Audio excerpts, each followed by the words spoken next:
Donc, cette vidéo a pour but de montrer comment traiter la partie objet d'un sujet de BTS SEO. Donc là, on est sur le sujet Submaster qui est tombé en 2014. C'était la mission 3 qui portait sur la partie objet. Alors, je vais lire d'abord le corps de la mission et puis on verra en détail les annexes. Pour prospecter les organisations, Submaster emploie une personne par établissement. Pour faciliter le travail de ce prospecteur, une application Java GestVisit est en cours d'écriture. Elle permettra notamment la saisie d'une visite par le prospecteur d'un centre Submaster. L'exemple ci-contre consiste à enregistrer la première visite réalisée auprès de l'organisation GRTSA située dans la région d'Île-de-France par M. Ramirez, prospecteur de l'établissement Submaster Paris. Donc là, on retrouve la région Île-de-France, l'organisation, la société GRTSA, la date de la visite et le nom du prospecteur. 3 points sont à traiter. Alors en fait, vous allez voir que les 3 points qui sont mentionnés ici correspondent aux 3 missions, tout simplement. Donc, premier point, à la première exécution du programme, on obtient donc ce message d'erreur. Donc, la question, ça va être expliquer la cause du message d'erreur apparu à la première exécution du programme. Deuxième point, le responsable du projet a constaté une erreur de conception dans le programme GestVisit et l'a formalisé dans la demande de modification P013. Un de vos collègues a commencé à réfléchir à ce problème, il a complété la demande de modification en précisant les étapes de l'implémentation technique. Et là, vous voyez, la deuxième question, c'est coder les différentes étapes permettant de réaliser les modifications demandées dans la fiche PO14. Et enfin, le troisième point, pour améliorer le suivi des visites, le responsable des prospections souhaite que chaque prospecteur dispose des statistiques concernant son établissement. Il serait entre autres intéressant de connaître pour chaque région couverte par l'établissement l'indicateur de couverture des visites qui se calcule ainsi. Nombre d'organisations de la région déjà visitées au moins une fois divisé par le nombre total d'organisations de la région. Donc vous voyez, il y a une erreur à expliquer. Ensuite, il y a une modification de code demandée et l'écriture d'un code. Voilà les 3 missions demandées. Alors maintenant, on va regarder un peu plus en détail les annexes. Alors on a d'abord un diagramme de classe. On a donc les organisations, les régions. Pour une organisation, j'ai une région. La propriété de la région sera dans organisation et sera de type région. Par contre, pour une région, j'ai une multiplicité étoile ici, donc j'ai les organisations, j'ai une collection d'organisations. Pour une région, il peut y avoir plusieurs organisations. Une organisation, il peut y avoir plusieurs visites, ça va être enregistré dans la collection les visites. Pour une région, il n'y a qu'un seul établissement qui s'en occupe, donc j'ai un établissement, c'est le établissement, et par contre, un établissement peut s'occuper de plusieurs régions, donc j'ai une collection les régions dans l'établissement. Ensuite, vous avez la description textuelle des classes. Alors, je ne vais pas rentrer en détail pour le moment dedans, on verra quand on en aura besoin. Puis, une petite annexe qui explique classiquement l'utilisation de la classe technique de collection, le relist. Ensuite, on a le programme GestVisit. Alors, là, c'est l'interface graphique, GestVisit, qui hérite d'une JFrame. Et là, c'est sur l'événement du bouton où on nous dit, alors c'est juste un extrait de code qu'on vous donne, et on vous dit, à ce stade, l'objet unorga contient l'organisation sélectionnée par l'utilisateur et correctement instanciée. Donc là, qu'est-ce qu'on fait? On déclare une visite de type visite et on lui affecte une instance de la classe visite en lui envoyant la partie de texte de date visite. Donc on se doute que txt saisie date visite, c'est le nom de l'objet graphique qui contient la date de visite sur l'interface qu'on a vu tout à l'heure. Et puis txt saisie nom prospecteur, on se doute que c'est la partie du nom prospecteur, et on récupère le getText. Et une fois qu'on a instancié la classe et affecté dans l'objet une visite, on rajoute cette visite En fait, on appelle plutôt l'objet une orga, qui est donc un objet de type organisation, et on appelle ajout visite et on lui envoie une visite. Alors, par curiosité, on va regarder quand même le constructeur de la classe visite et cette méthode ajout visite. Donc, le constructeur de la classe visite, alors il y a deux constructeurs, hein, il est surchargé. Il y en a un qui attend juste une date de type string, et l'autre, ben, c'est celui qu'on utilise, hein, qui attend une date de type string, un prospecteur de type string. Donc ça paraît assez logique.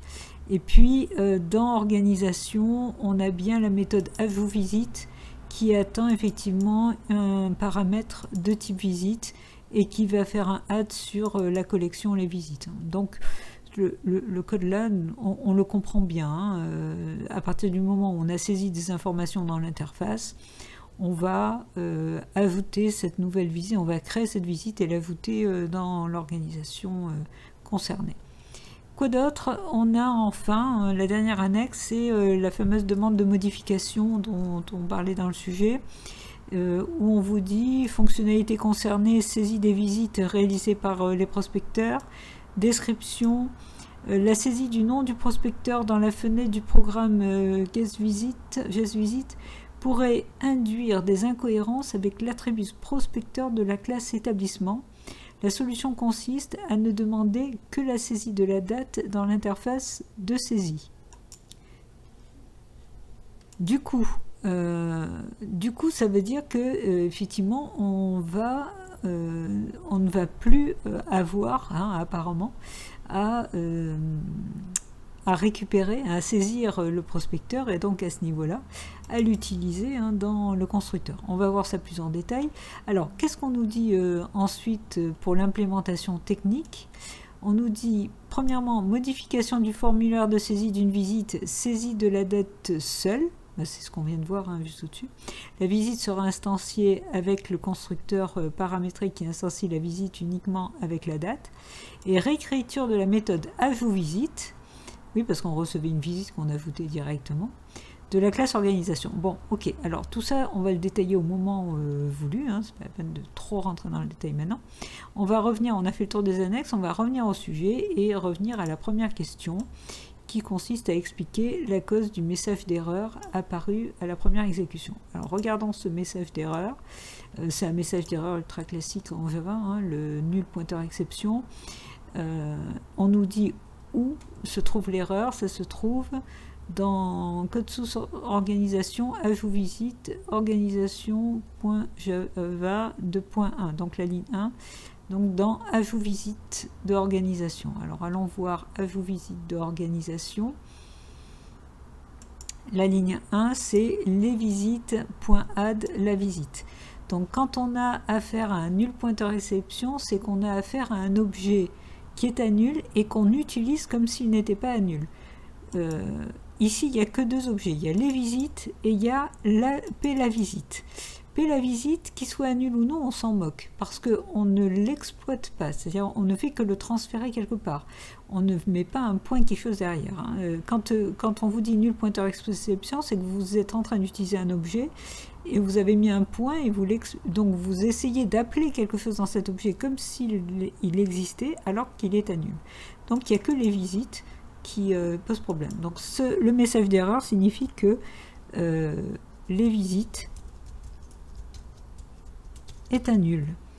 Alors, ce qu'on nous demande de faire plus précisément, c'est expliquer la cause et donner la solution permettant d'y remédier. Donc, il faut expliquer comment résoudre le problème. Alors, je reviens sur l'erreur, voilà. Donc, les visites est à nul et il ne faut pas qu'il soit nul. Alors, c'est quoi les visites? C'est une array list qui est une propriété privée. Donc ça veut dire qu'elle n'est jamais instanciée, et effectivement on voit qu'elle n'est pas instanciée au moment de la déclaration et qu'elle n'est pas non plus instanciée au moment dans le constructeur. Donc les visites est instanciée nulle part. Donc la solution c'est instancier, enfin créer plutôt les visites en instanciant la classe, hein, créer les visites qui n'est que déclaré.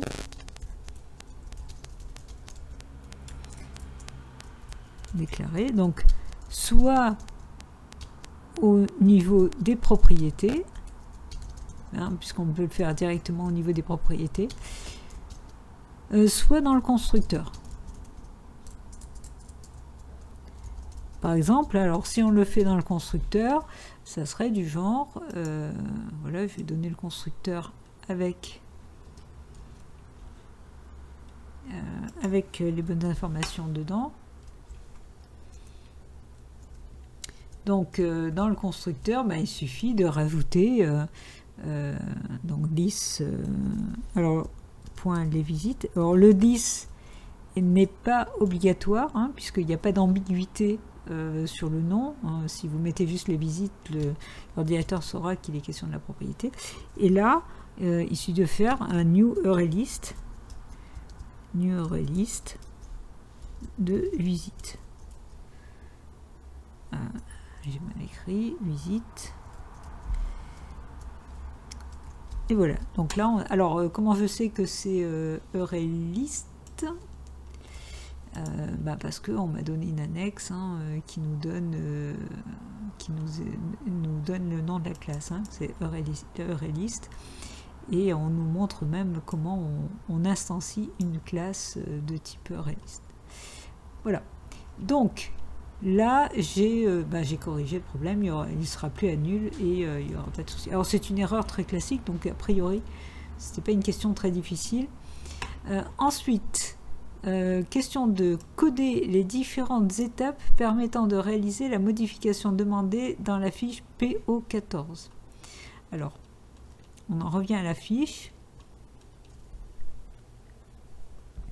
Alors, la première modification que l'on vous demande, c'est modification du formulaire de saisie d'une visite, saisie de la date seule. La visite sera instanciée avec le constructeur paramétré qui instancie la visite uniquement avec la date.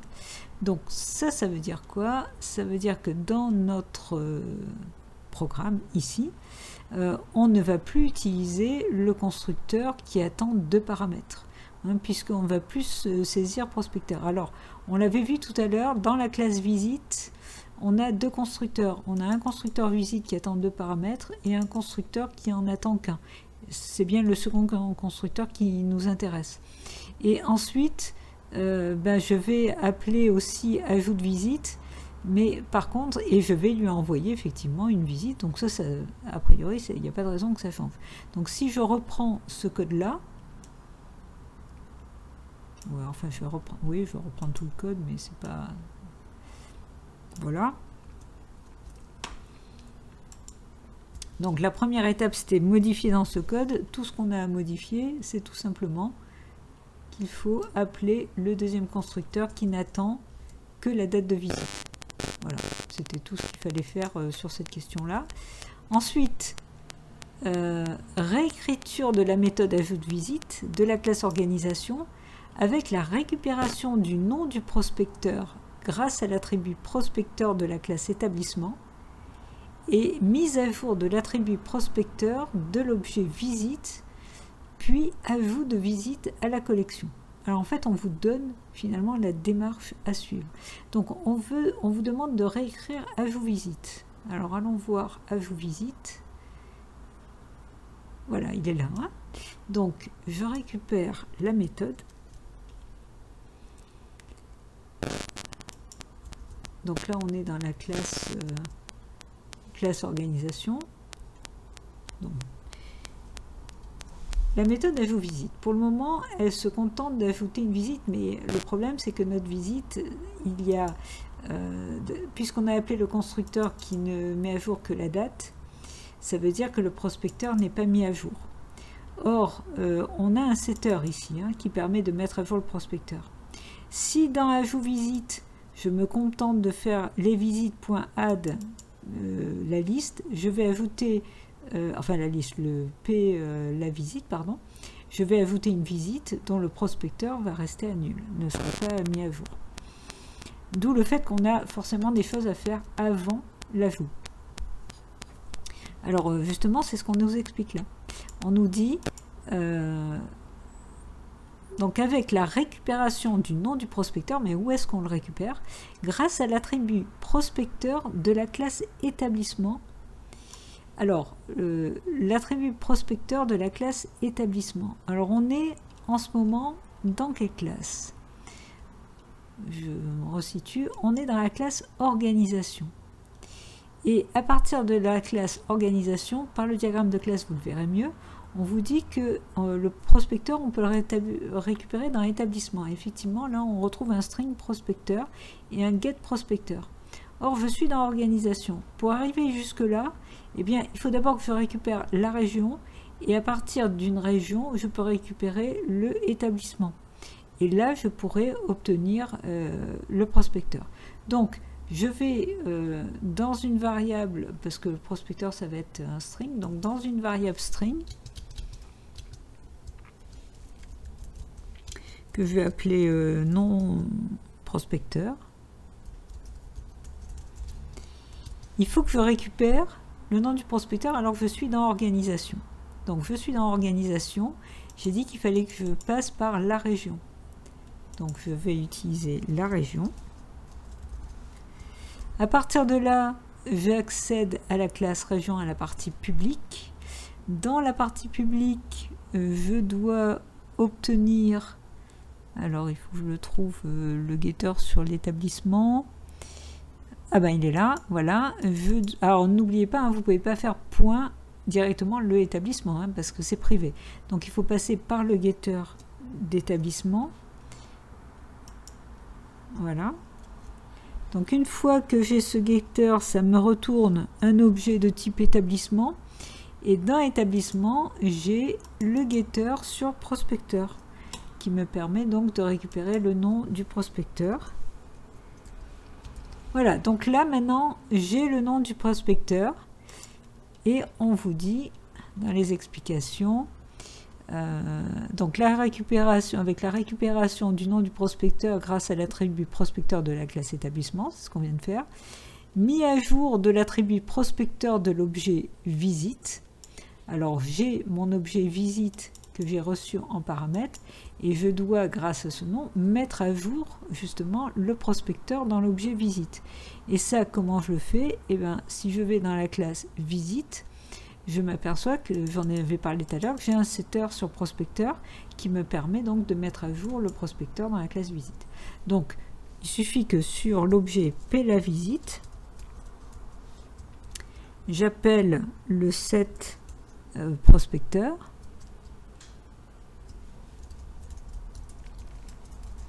Et que je lui envoie le nom prospecteur, tout simplement, en paramètre.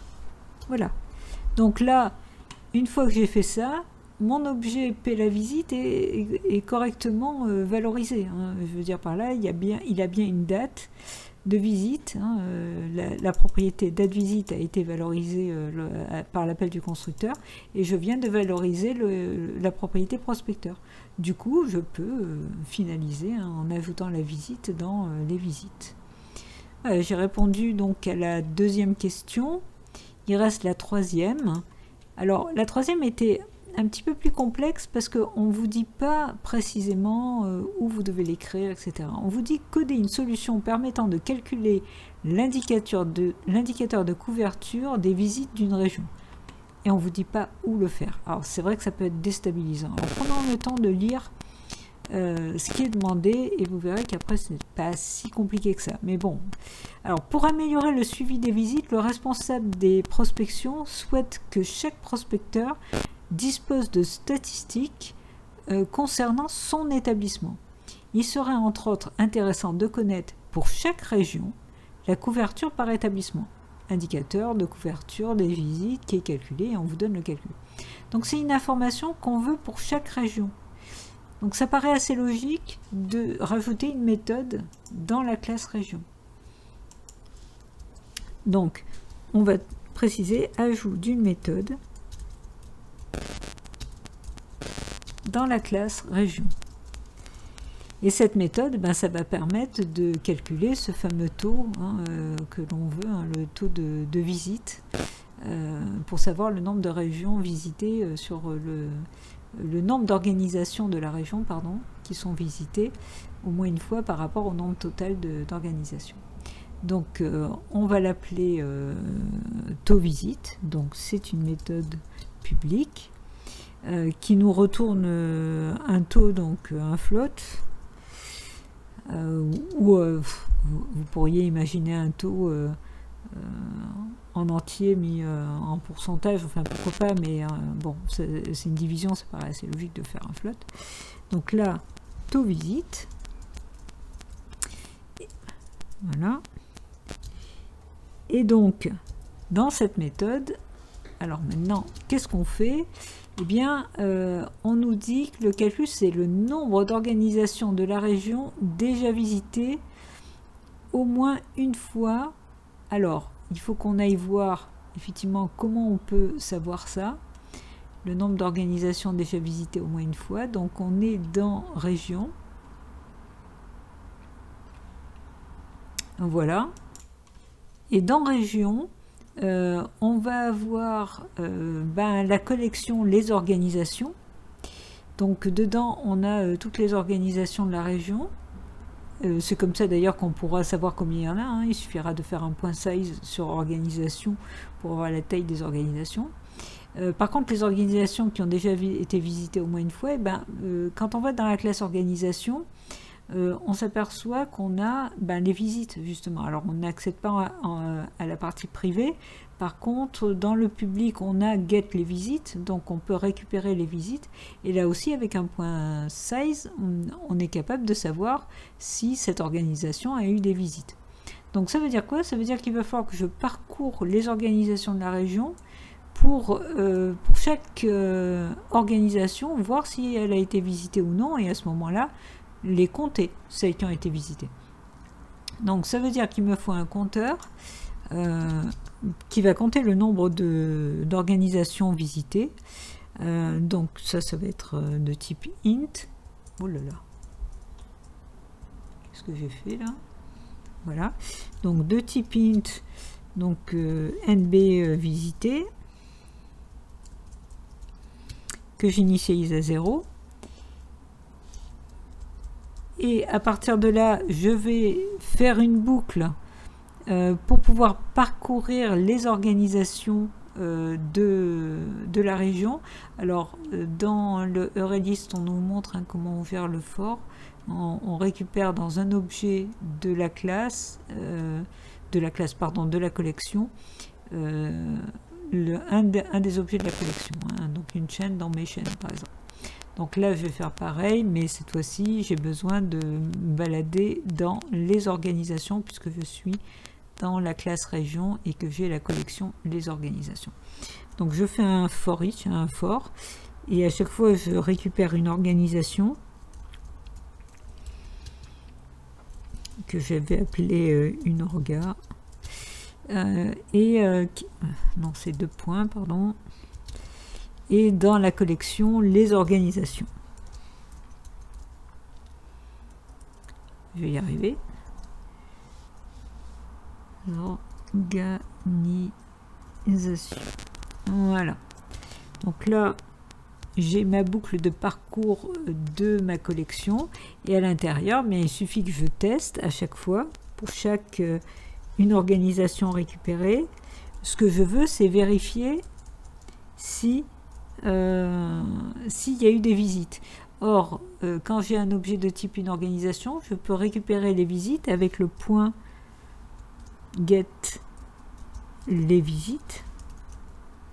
Et ça me retourne les visites. Or, pour savoir si elle a été visitée au moins une fois, il suffit de regarder le nombre d'éléments dans cette collection. Or, dans la description d'une collection, j'ai la méthode. Elle n'est pas donnée, size, si, voilà, la méthode size qui permet d'avoir la taille d'une collection. Au cas où vous ne l'auriez pas su, vous voyez, tout est donné dans les annexes.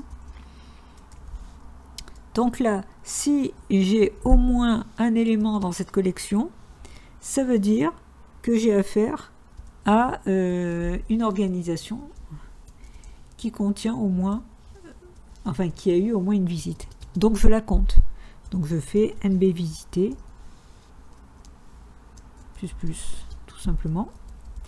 Sortie de cette boucle, j'ai le nombre d'organisations qui sont visitées au moins une fois.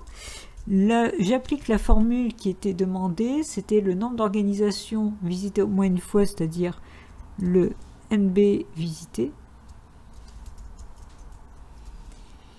Et je vais diviser par le nombre d'organisations total. Et ça, je l'ai avec les organisations .size.